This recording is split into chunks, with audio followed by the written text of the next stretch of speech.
Hello everybody, welcome to Mamta Bedi classes. Today we will read chapter 7.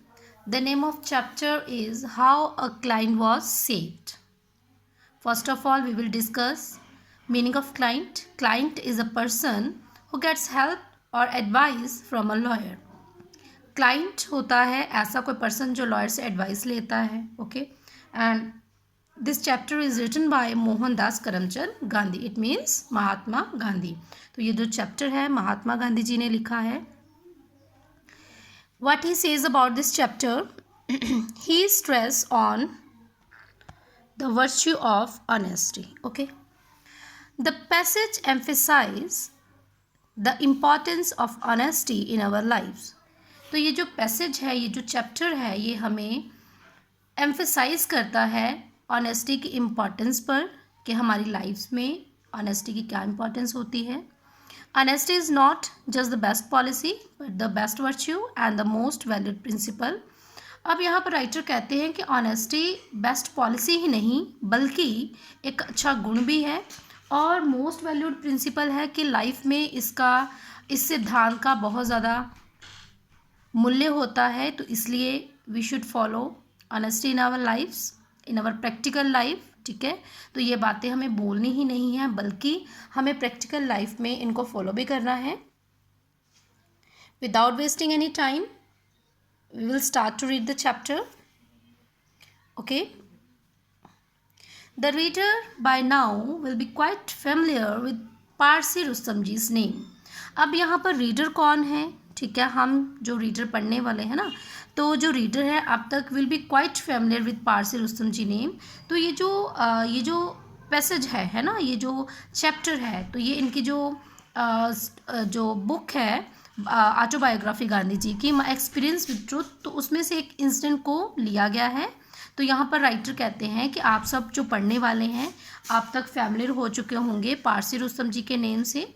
He was one who became at once my client and co-worker, or perhaps it would be truer to say that the first became co-worker and then client.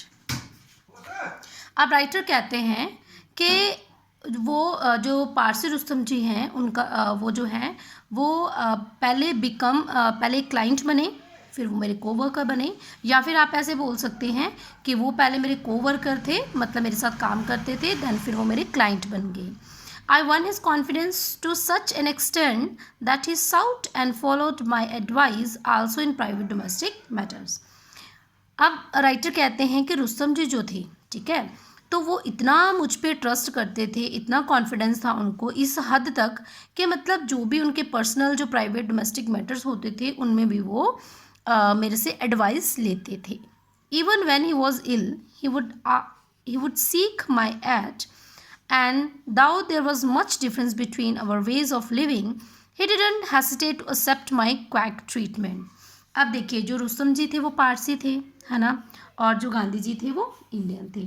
अब गांधी जी कहते हैं कि हमारे जो way of living थे वो काफ़ी difference था उसमें, है ना. इसके बावजूद भी जब वो बीमार होते तो वो मेरी एडवाइस लेते और जो मैं उनको एड बताता, जो ट्रीटमेंट बताता, है ना, जो नुस्खे बताता, वो भी वो एक्सेप्ट करते विदाउट एनी हेजिटेशन, और उसको एक क्वैक ट्रीटमेंट के रूप में वो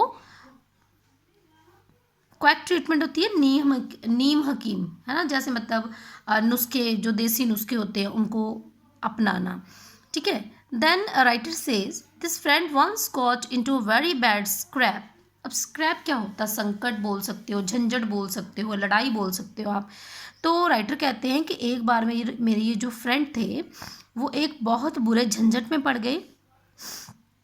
Though he kept me informed of most of his affairs, he had studiously kept back one thing, that he was a large importer of goods from Bombay and Calcutta, and not infrequently he resorted to smuggling. अब देखिए, writer कहते हैं कि यद्यपि वो मुझे हर एक जो इन्फॉर्मेशन देते थे, है ना, इन्फॉर्म करते थे अपने अफेयर्स के बारे में, अपने कामों के बारे में, लेकिन उन्होंने बड़ी एक अध्ययनशीलता से, मतलब जानबूझकर ही मेरे से एक चीज़ छुपा कर रखी कि वो लार्ज इम्पोर्टर थे गुड्स के.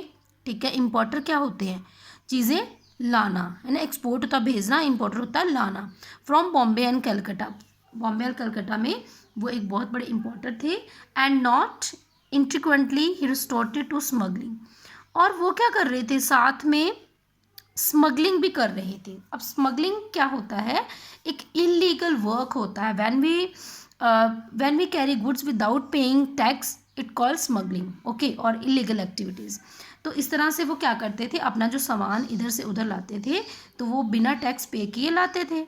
But as he was on the best terms with the custom officials, क्या था कि उनका जो कस्टम ऑफिशियल्स थे उनके साथ बड़े अच्छे रिलेशंस थे।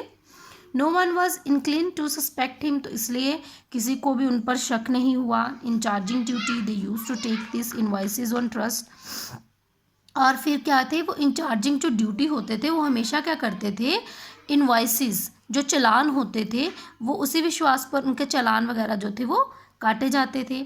Some might even have convinced at the smuggling, और हो सकता है कि जो ऑफिसर्स थे वो भी उनके जो स्मगलिंग में मिली भगत हो उनकी भी, वो भी मिले हुए हों।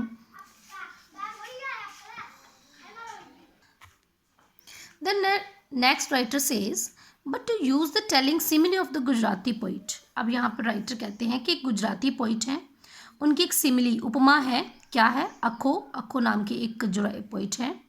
Theft like quick silver wouldn't be suppressed, तो उनका कहना है कि जो थेफ्ट होती है ना, चोरी जो होती है, वो क्विक सिल्वर की तरह है। क्विक सिल्वर होता है पारा, जितना मर्जी आप कोशिश करो आप उसको सप्रेस नहीं कर सकते हो, दबा नहीं सकते हो।